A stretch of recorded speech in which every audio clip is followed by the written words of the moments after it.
Welcome, everybody. It is the 3 o'clock hour on GoLocal Live. I'm Josh Fenton. We are at the Navigant Credit Union Broadcast Center in rainy downtown Providence. I'm sure it's sunny in Central Falls. Always sunny in Central Falls. I'm here with Mayor James Dios, Mayor of the city, head of the Chamber of Commerce, you name it, it's all good in Central Falls.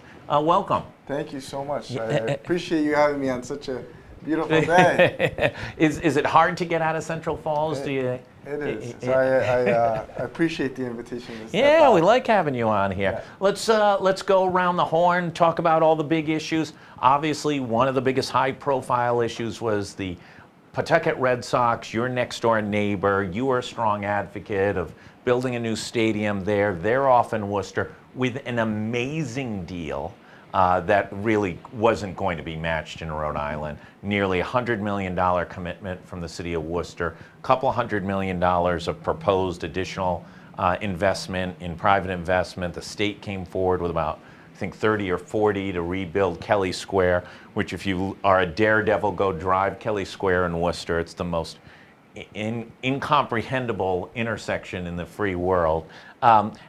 What's the feeling in your town about the loss of the Paw Sox to the area? So we were definitely very sad with the news.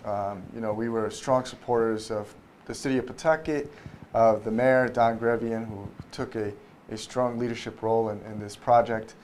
We felt from the city's perspective that this was going to be complementary to the train station that's being built right on the border of Pawtucket and Central Falls. So we envisioned not only a venue for pleasure, but also the fact that we have mass transportation with available raw mill space, over 1 million square feet of mill space. So I think that in general, we were looking at the development that would spurn off from this great investment of a stadium. So Worcester's got it. I think there's a lot of questions. From a news standpoint, what we saw was that there was just a disconnect to how most Rhode Islanders felt in the polling we had done with John Della Volpe from Harvard and what the offers were. Worcester's now got the burden. They've got to market that thing. News just came out this week. Minor League Baseball, I think, is off 14% over X period of time. Some are saying maybe Rhode Island won by not winning and escaped a potential another issue of overpromise, underdeliver. Your thoughts? Yeah, I think, look, I'm biased because I love soccer, but I think soccer is a sport that's growing in this country, growing in this region.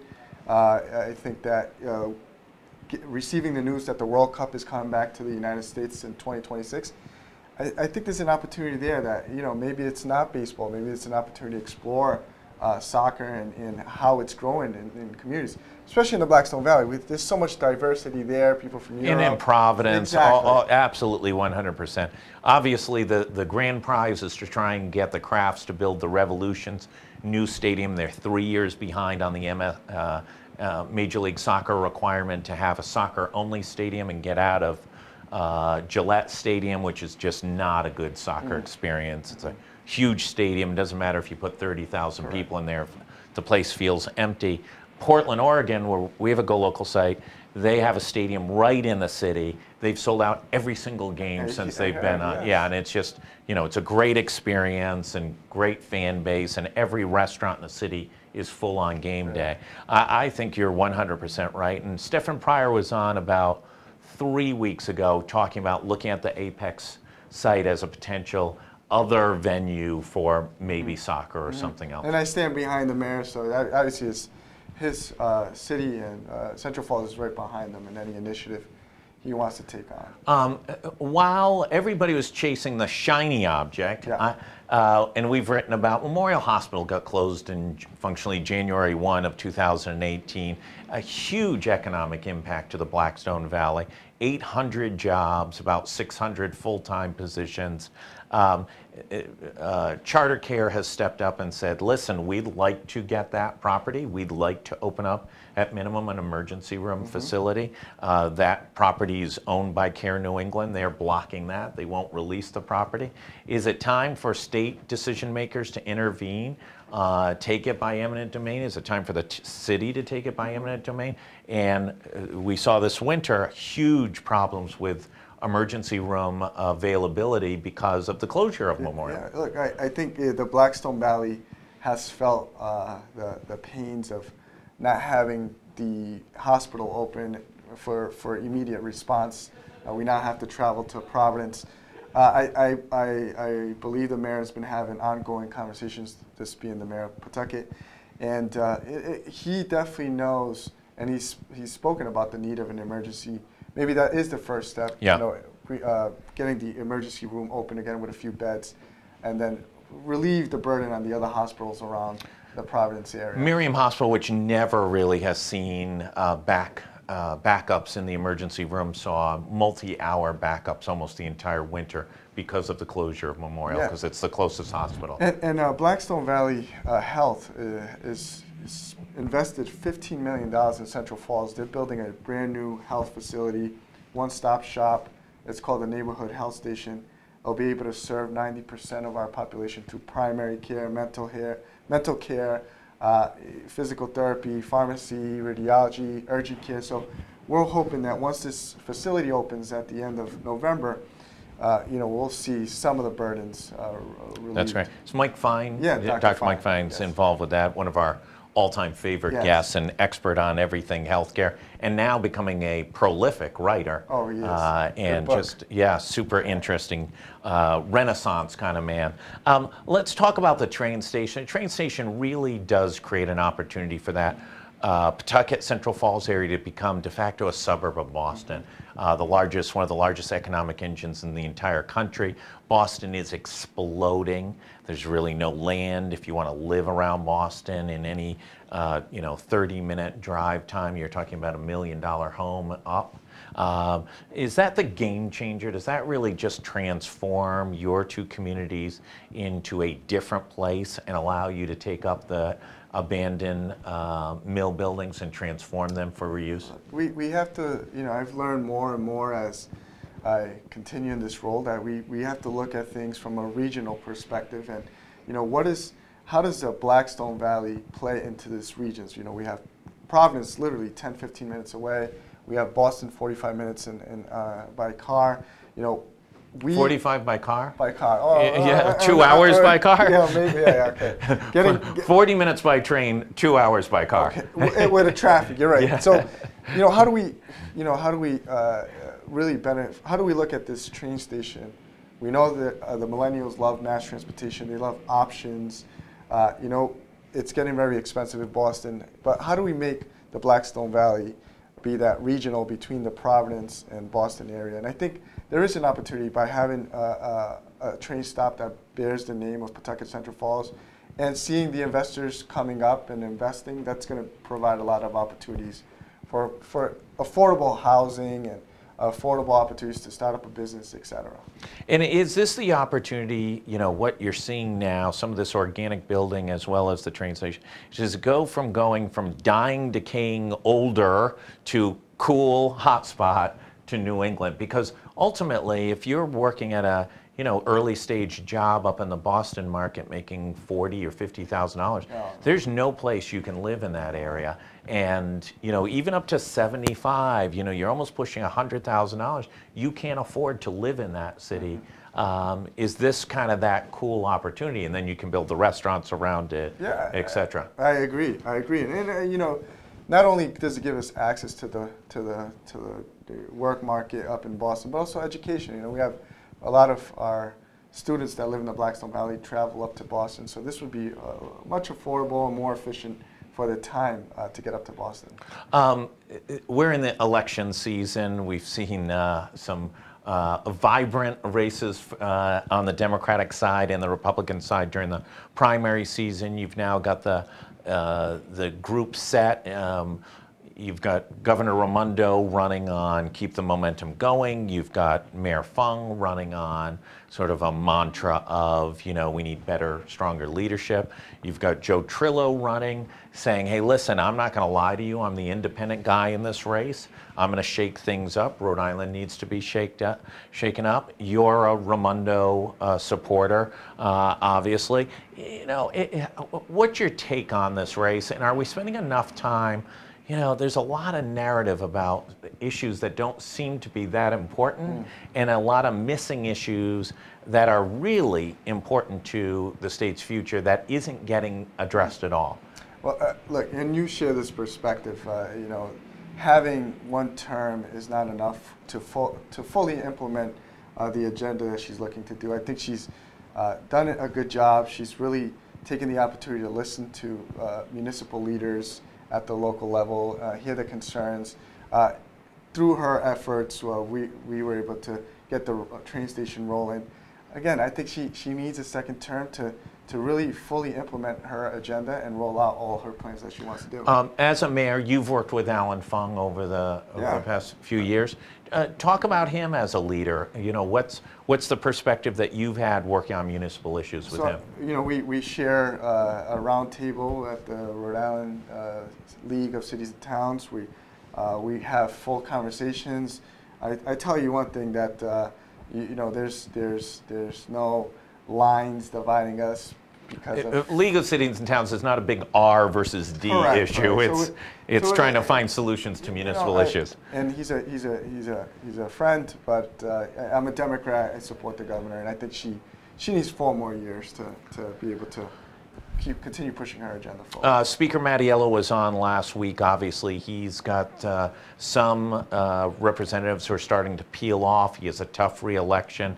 I know Mayor Gregg Ian was frustrated with how he handled the Paw Sox issue. What's your thought? Is it time for new leadership in the House? Is it time to transform what's going on up at the General Assembly, or do you think he deserves another round? I think the experience with the Paw Sox was devastating to us. I know that there's been comments made about what went wrong, what could have been done better. At the end of the day, I think I sympathize with the mayor of Pawtucket. He really put a lot of his political will into this, and I think that come January, I think there's going to be an evaluation on whether he's done a good job. He's been generally very good to the city of Central Falls, but this was an important issue for the Blackstone Valley, and I think that. Are your reps and senators mad? They're concerned. They're definitely concerned. But again, I think that everyone's going through their elections, and I think you'll see more conversations happen as the elections unfold. On the statewide level, both Matt Brown and Aaron Ruggenberg lost in their primaries against Governor Raimondo and Dan McKee, respectively. What was the disconnect? I think there was predictions that the progressive movement was ready to take over Rhode Island, and Matt Brown, I think, you know, may or may not have underperformed what the anticipation was. Aaron Ruggenberg came close, but Dan McKee held on. What's your analysis of, you're a Dan McKee guy, what's your analysis of why progressives didn't win those races, and what the impact is longer term? So I played close attention. I really worked hard with the lieutenant governor in his race. Look, you're a big Dan McKee guy. Yeah, well, we were colleagues as mayors. We sit on a board together, the Blackstone Valley Mayoral Academy. I think the reason why he performed so well in the Blackstone Valley is because, you know, he's been known through many decades in that area. People have seen his work, so I think that that gained him a big stronghold in that area. I think the millennial movement it's going to take time. I think that as they start taking up seats, I think the agenda will. Are you officially a millennial? I am still a millennial. You are still a millennial. Yes. Once a millennial, once a millennial, always a millennial, I believe. You don't become a boomer or anything like that. No, once you get older. Starting to get the gray hairs, so I don't know if that's so are you considered a senior citizen amongst the millennial movement? And what happens to Aaron Ruggenberg? What's his role in the future of Rhode Island? I think that he should continue being a voice. I think that it's good to have different perspectives out there. It's healthy for our politics in Rhode Island. And I would hope that he continues to be vocal and outspoken about how he feels about any discussion, because I think that will serve best for all of us to make a good decision. Let's jump over to schools. We've been looking at schools a lot and writing about schools. You know, you've got 8th grade, don't hold me to it exactly, 8th grade math achievement scores in the city of Providence are at 3% proficient. I mean, that's about as immoral an outcome as you could possibly get. It's hard to argue that those kids would be any less proficient if they didn't go to school the entire year. Why is year after year, decade after decade, this isn't a blame game, why are we so ineffective at transforming our educational system and improving it, especially for those who live in the urban corridor? Why isn't there any urgency? You know, the governors don't talk about it. They're talking about school bonds, which you can say has some tie-in, and school safety, Mayor Fung, but they're not talking about 3% proficiency rates in math and science. If you're not proficient, by the way, proficient doesn't get you into Yale, right? Proficient just gets you to the next grade.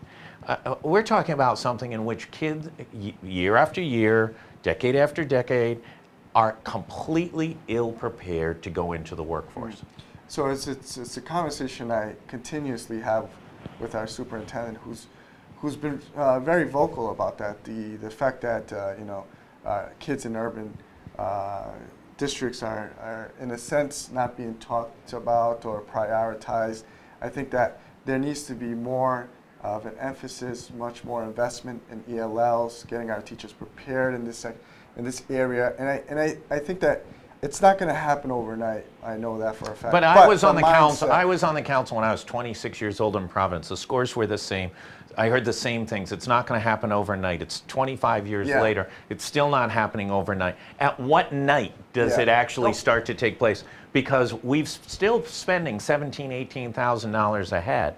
Our per pupil spending is amongst the highest in the country, but generation after generation are at the absolute lowest of achievement in the country. When does the overnight become a little more urgent? I know, and I think this is where our... When do you take off your shoe and start hitting this little table over here like Khrushchev? And I have conversations about how important it is. And you're right, the conversation right now is school construction, and that's, I think, important as well, because if you go to some of the schools in urban districts, they're in disrepair. The teachers don't have the latest technology, the best environments. The kids are going into buildings that some don't even have air conditioning or good heat in the winter. I think that even though that's not directly I think it is somewhat related, absolutely. Yeah. But there's no emphasis, and I'm not holding it to you. I'm talking about across the board. You know, it was interesting. We had the head of the Rhode Island Foundation, Neil Steinberg, on, and he had just done that Together RI. They had about 1,000 people into community meetings around the state, and he said the one major issue that there was kind of a consensus on, regardless Democrats or Republicans, was public education, the lack of performance of public education. And we look to our north and we see a state that is just booming. And it's booming all the time, and for 30 years they've had an absolute commitment, whether Democrats or Republicans, year in, year out. They have real test scores, they don't care about anything else, they're going to focus on achievement. The unions are along for it, bad teachers get fired, real teachers get promoted, they get paid well. And here, you know, it's the same, and it's the same narrative and the lack of attention. Is it a third rail issue, and because GIST crashed and burned, I think that also, nobody wants to criticize teachers? No, is that part of it? I think it's also, you know, we have a lot to learn from the North, and the experts that I've had conversations said is that we as a state haven't been consistent with our education plan. And I think that they share similar demographics in some of... Absolutely, but their test scores are significantly better. They got poor kids in Lawrence and Lowell. Lawrence and Lowell perform better. You know, it's interesting because we have a site in Worcester. When the park test came out on Worcester, Worcester was all like depressed about how bad their scores were. Worcester scores were like Cumberland and Lincoln's. In Weston, Mass, they're 20 points higher on performance than in Barrington. You know, they're at 98th percentile. In Barrington, they're at 75% proficient. So, you know, when do we get the, you've got 2 years left. 2 years. You're term limited out. Term limited. What do you want to achieve in these last 2 years? I think I want to continue supporting the efforts on the train station. Hopefully it opens up before I leave office. We have an amazing... How much money in hand do you have collected? Mostly federal money. Federal money, yep. State money. The cities had to put up some money. The money's there. It's more about getting the project going. So that leaves me in a better state of mind, knowing that the money is there. It's just about rolling out the project. And DOT and the governor have been very involved and very supportive in moving this project along. We have an amazing partnership with Rhode Island College. They're going to be opening up a site in Central Falls where they do workforce development, et cetera. We have a very strong small business community, which is literally our backbone, and we try to be as supportive there. So I want to continue making City Hall very accessible. But I think in the next 2 years, I want to hopefully continue inspiring younger generations to get involved in the political world of Central Falls. As I look to hand off the baton, I want, you know, this continuation of new energy, new ideas into city government. So September 25th, 2020, you'll be back here. Train station will be ready to go. Rick campus done. Education improved, and young people swarming into the political process. Yes. I hope. That's great. Mayor Diossa, thanks so much for coming on GoLocal Live. Appreciate you coming in to the Navigant Credit Union Broadcast Center, hometown heroes, and appreciate it. We're going to take a stop. Coming back up is Kate Nagel, and she's got more guests than you can shake a stick at. She's got them from Boston and technology. She's got them from DC talking about what's going on in the Beltway. She's got super smart Brown professors, and I think there's 8 or 9 other people, including a circus act. Thanks everybody for tuning in. Be back with Kate Nagel in a few minutes. Thank you. Thank you.